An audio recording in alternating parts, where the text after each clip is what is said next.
Assalamualaikum warahmatullahi wabarakatuh. Sampurasun.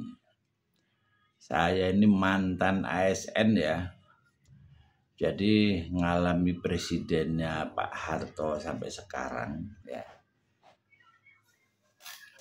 Baru kali ini ya saya menemukan seorang pejabat gubernur ya yang akan membedah ya yang ada ketimpangan selama ini.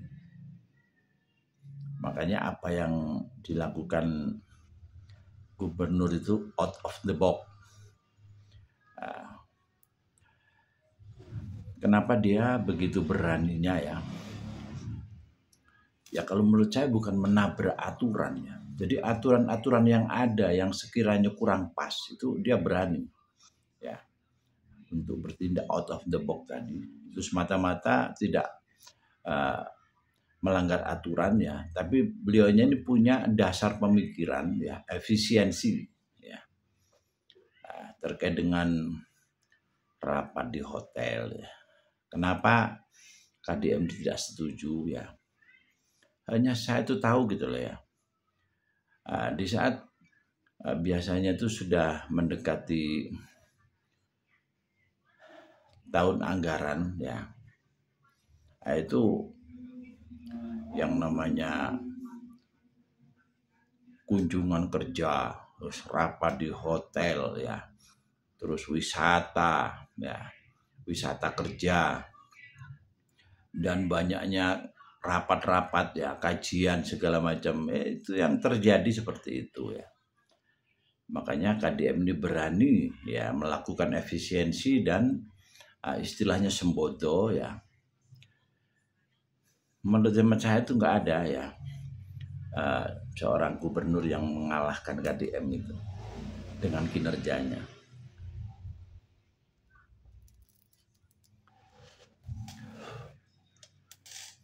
Menurut saya ini memang bukan suatu kebetulan ya. Beliaunya seorang YouTubers ya.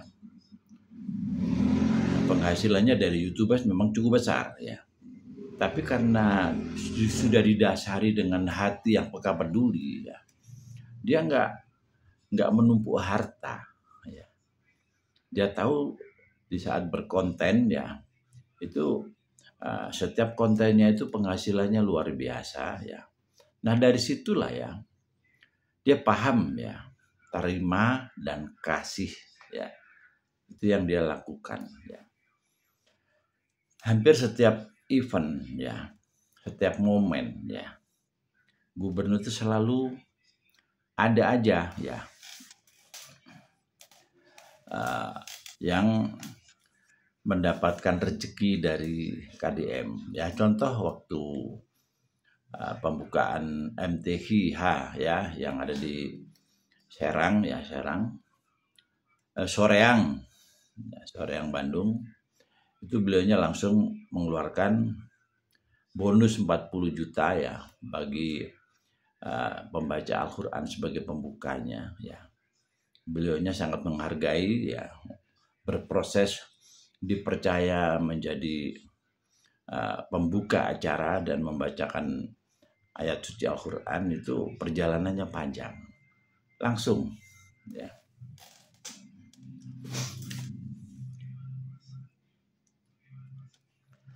Terus kami kemarin kan meninjau lokasi basarnya ya.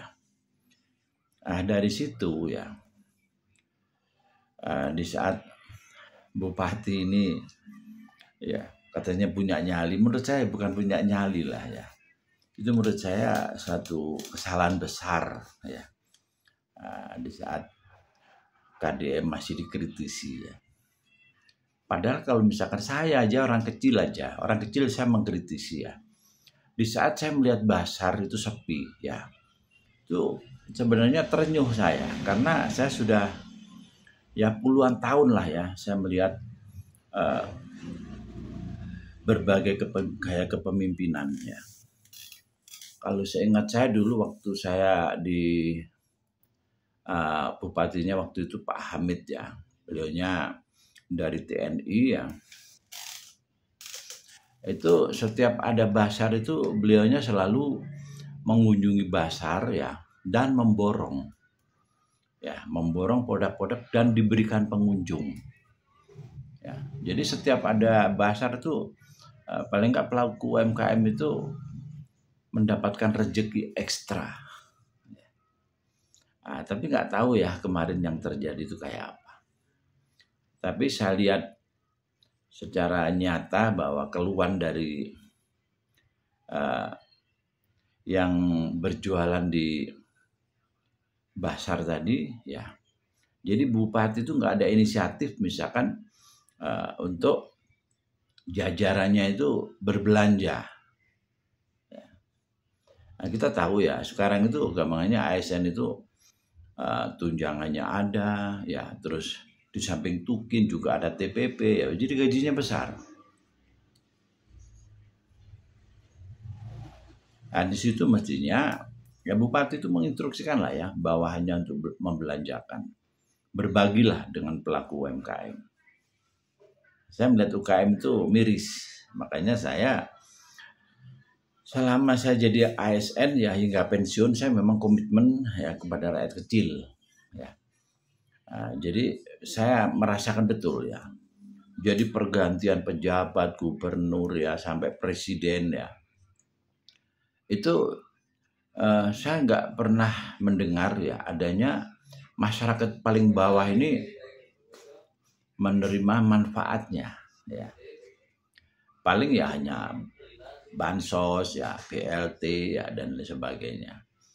Tapi terkait dengan UMKM ya, misalkan permasalahan yang paling krusial di bawah itu jarang tersentuh.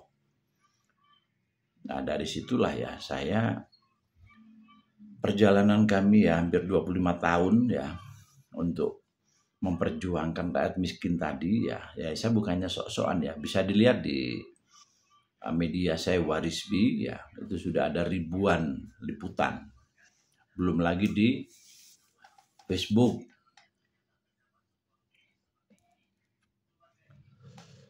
belum lagi di Instagram saya ya, di Twitter saya, di blogger saya ya. Jadi dulu tahun 2000 itu HP masih sangat jarang ya, bahkan belum kita temui ya kalau untuk di level-level desa ya, baru tahun 2000 sekian itu baru ada. Nah, itu pun HP-nya masih bisa SMS. Di situ saya sudah punya program ya, bagaimana SMS berbasis web ya, bagaimana SMS berbasis papan info ya. Udah gitu terus ada BlackBerry Messenger ya, terus ada Fleximilis ya, terus ada WA. Dan dari situ saya terus berkomitmen ya. Jadi optimalisasi teknologi itu yang selalu saya ikuti ya. Nah, dari situlah ya sekarang ini alhamdulillah ya saya sudah cukup tua usia saya ini sebenarnya ya, tapi karena saya smart ya di dalam pergerakan ya saya mengikuti arahan dari Bang Haji Roma Irama ya, pasang gigi ya segala macam, jadi kelihatan kayak masih smart. Kadang-kadang saya masih ada pertanyaan, dikira saya masih dinas, masih aktif.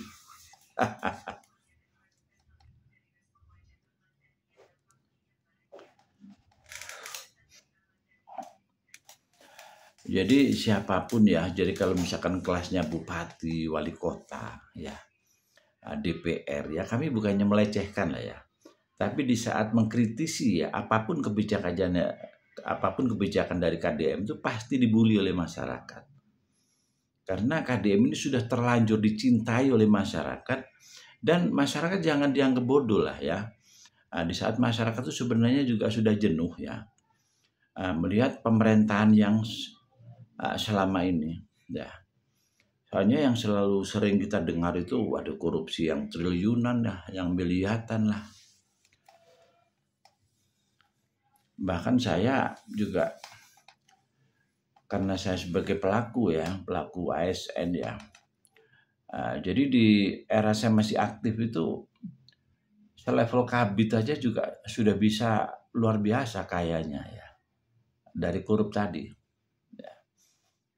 Nah, dari situlah ya, di saat sekarang ini ya, di usia senja saya ketemu KDM itu saya tetap smart. Ya. Saya masih berusaha ke sana kemari untuk mensosialisasikan program ekonomi kerakyatan saya. Ya.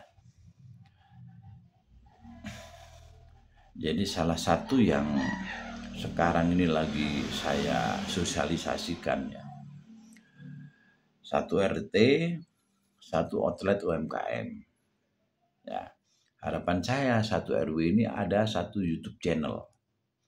Nah, ini untuk menyikapi atau menerjemahkan ya keinginan Bapak Presiden ya, bahwa beliau tidak mengendaki ada rakyat miskin. Nah, paling tidak ya RT RW ini harus sudah pada level sejahtera, tapi harus dibebani tugas dan tanggung jawab ya.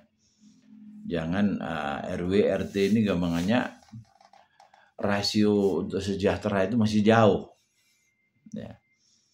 Nah, terus juga jangan bilang, berapa nanti mau mensejahterakan RT dari sekian mungkin juta orang ya. Tapi di saat kita bicara ya, ada 1 orang ya yang korupsi sampai puluhan bahkan ratusan triliun ya. Nah, itu kan kebayang. Nah, di saat korupsi ini betul-betul di zero kan ya, itu Indonesia ini kemana sudah pada level sejahtera. Minimal RT RW itu mungkin bisa bergaji minimal 2 juta lah ya, bisa. Ya.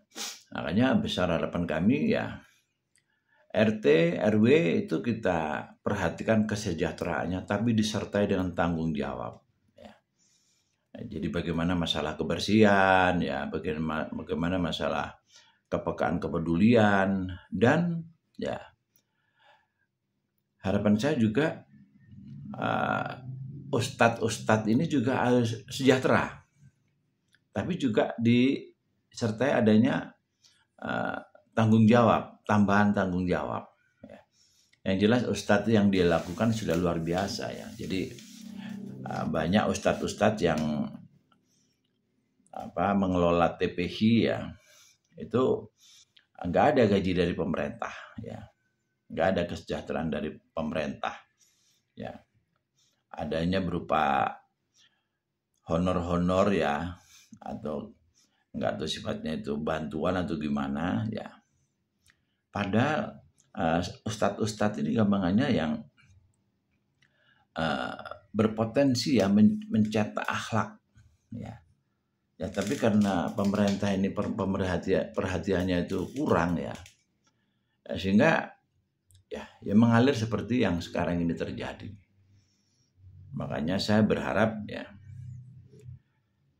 RT RW ustadz ini sejahterakan ya.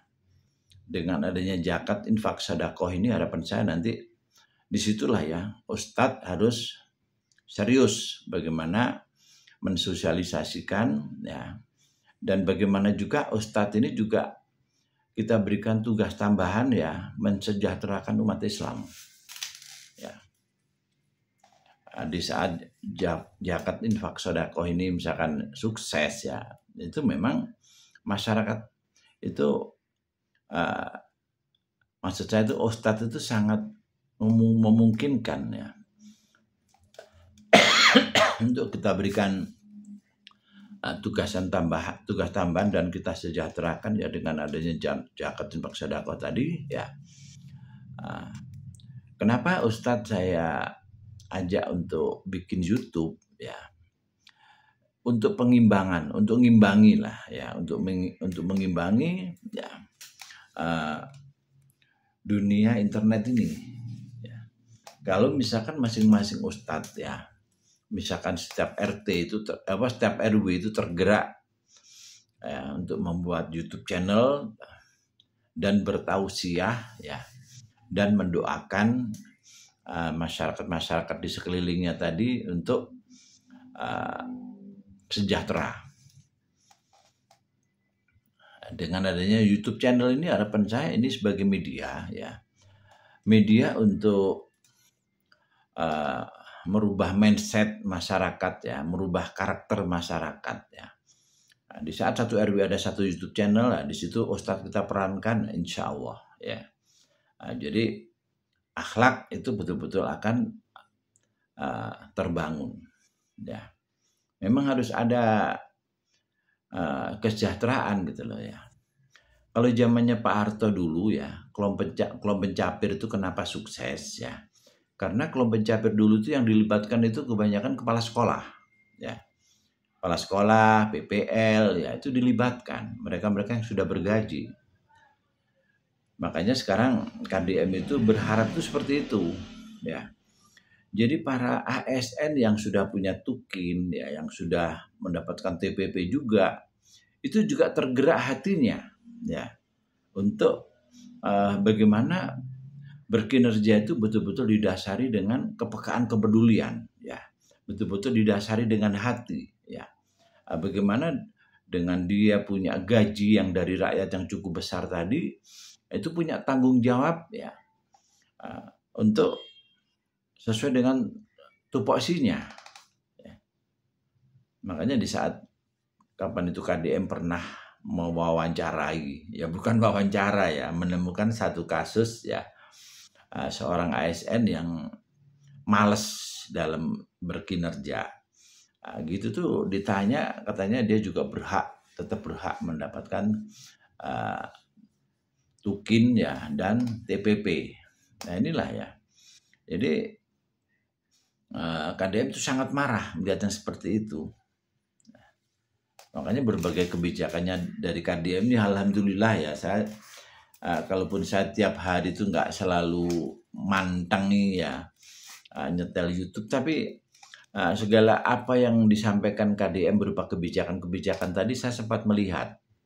Dari situlah saya ada rasa terpuaskan dengan segala kebijakan yang diambil Bapak Aing tadi. Dan masyarakat ini sudah banyak yang sangat banyak terbantu ya, di samping beliaunya tuh setiap bikin konten itu selalu bagi-bagi duit ya.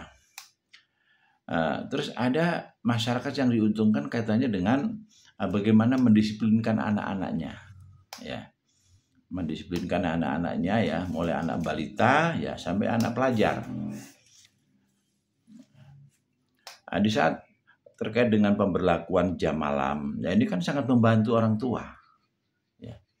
Jadi namanya orang tua tadi di saat memang ada kegiatan yang memang positif ya, orang tua yang harus mendampingi. Ya, jangan sampai orang tua ini sibuk dengan bermedia sosial ya, terus kurang memperhatikan anak-anaknya. Ya. Dari sinilah ya, jadi semua kebijakannya itu luar biasa ya. Di saat anak SMP ya, SD SMP tidak boleh naik motor ya, itu luar biasa gitu ya. Jadi ada alasan ya anak-anak SMP tadi untuk jalan kaki. Karena apa? Ada himbauan dari gubernurnya tidak boleh naik motor kan masih belum cukup usia. Ini banyak membantu ya.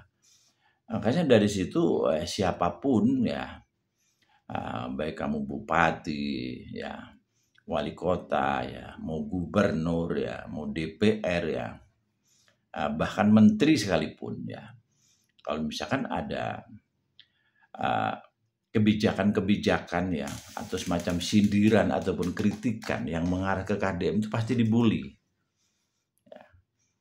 Karena saya bukannya sok-sokan ya, saya dulu tuh waktu ASN ya, waktu saya masih menjabat menjadi pegawai ya, saya dulu tuh di dalam berkinerja itu juga tidak gugur kewajiban. Saya dulu kan memang tupoksi saya itu kan membina anak muda ya, membina anak muda juga UKM ya, juga ini ya. Jadi di saat saya melakukan pembinaan ya, yang kita tahu yang kita hadirkan itu pemuda dan masyarakat, saya lebih mengambil waktu malam hari ya. Alhamdulillah ya, setiap saya uh, bersosialisasi tentang kaitannya dengan tupoksi saya dan program saya itu, kadang-kadang satu pendopo itu penuh, kadang-kadang satu gedung itu penuh, itu sering saya alami. Ya, karena apa? Malam hari. Soalnya kalau siang hari itu banyak masyarakat itu yang pastinya kerja lah ya. Mau sebagai petani atau mau buruh itu kan kerja. Tapi kalau malam hari kan sudah banyak waktu luang. Nah itu yang saya lakukan. Makanya sekarang ini alhamdulillah saya masih diberikan kesehatan ya. Ya semoga netizen ya. Saya mau dibantu doa semoga saya diberikan kesehatan ya, diberikan pemikiran-pemikiran yang sehat, waras, cerdas ya, sehingga apa yang saya perjuangkan katanya dengan pengentasan kemiskinan ini ada energi berupa doa-doa dari orang-orang miskin ya. Dengan program 1 RT 1 outlet ya, 1 RW 1 YouTube channel ya. Harapan saya itu dengan adanya 1 RT 1 outlet tadi, di saat masyarakat itu kita edukasi untuk belajar bisnis, itu kita sudah siapkan pasarnya ya. Paling nggak setiap RT sudah ada outletnya ya. Di saat 1 RW itu ada 1 YouTube channel, harapan saya ini kaitannya dengan media untuk merubah mindset ya. Di saat masyarakat misalkan pinjam ya ke koperasi atau ke BUMDes ya, atau misalkan dari dana JIS ya, itu supaya diliput ya, diliput di up di YouTube ya. Dan peran ulama tadi harapan saya, jadi masyarakat yang sudah sadar ya katanya dengan meminjam itu memang harus dikembalikan ya. Ada tugas ulama ini membantu doa ya. Semoga masyarakat miskin ya yang memanfaatkan dana pinjaman ya, dan sudah kita edukasi ya bentuk usahanya yang bisa dilakukan dan sudah kita siapkan pasarnya ya.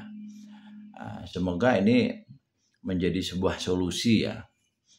Di saat dari koperasi itu plafon anggarannya cukup besar ya. Bagaimana dengan anggaran cukup besar tadi ya, kita tahu UKM itu gambarnya ribuan yang sudah bisa dibuat oleh masyarakat. Nah paling enggak itu didorong untuk bikin industri-industri kecil ya. Pemerintah diharapkan juga ada supportnya, paling enggak terkait dengan kemasan ya, terkait dengan bagaimana pelabelan segala macam dan perizinan itu harus betul-betul diperhatikan.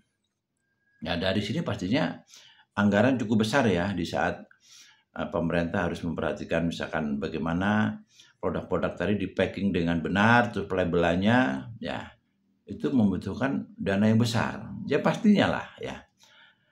Jadi sekarang sudah waktunya ya, makanya pemerintah sudah melakukan anggaran yang digelontorkan itu dengan plafon cukup besar tadi. Ini sebenarnya sudah eranya ya. Jadi masyarakat yang paling bawah ini harus menjadi PR ya semua ASN ya, bagaimana turun ke bawah ya. Jangan penuhi kantor-kantor dengan bermain gadget aja ya. Jadi kalau perlu ya itu tadi ya. Jadi lebih banyak di lapangan. Banyak ya, banyak yang harus dikerjakan ASN tadi ya. Makanya Bapak KDM ini sangat berharap ya. Ngapain kalau misalkan di kantor misalkan hanya bengong aja, ya kan? Lebih baik turun ke bawah ya. Sudah punya tukin, sudah punya TPP, mau makan gaji buta. Ini luar biasanya KDM ya. Makanya di saat Pak Wakil Gubernur ini menurut saya juga aneh juga ya, di saat mengkritisi seorang sekda ya. Sebenarnya kan antara gubernur, wakil gubernur, sekda ini kan satu tubuh ya. Nah inilah yang menurut saya itu aneh ya. Akhirnya dibully juga ya. Ya semoga lah ya, jadi jangan berpikiran seolah-olah masyarakat ini bisa dibodohin terus. Ya. Jadi masyarakat ini sudah cerdas sekarang ini, ya sudah banyak masyarakat yang cerdas ya. Cuman memang apatisme itu masih ada di masyarakat karena apa? Jadi KDM ini gampangnya masih belum banyak pejabat yang copy paste, ya. Maksudnya cara kinerjanya, ya. Soalnya memang ya tidak mampu ya kalau misalkan mengcopy paste KDM. Tapi paling enggak sudah ada mental atau budaya-budaya kerja, ya. Memang sudah banyak sih ya, dari bupati, dari wali kota, ya, dari gubernur itu memanfaatkan media ya untuk bikin konten, ya. Terus juga jangan mengatakan masa wali kota, gubernur suruh bikin konten semua loh. Kenapa tidak? Sekarang sudah eranya, ya. Di saat Anda mengatakan, misalkan seorang bupati, seorang gubernur mengatakan bahwa KDM itu gubernur konten, diketawain sama ayam gitu lah. Ya, soalnya apa, dengan berkonten ya, itu kan disampaikan sama KDM itu menghemat, ya. Jadi dia dengan adanya program-program tadi tidak harus membuat banner, tidak harus memanfaatkan media untuk meliput, tidak usah. Ya, cukup dengan konten aja. Dari situ kan sudah clear ya.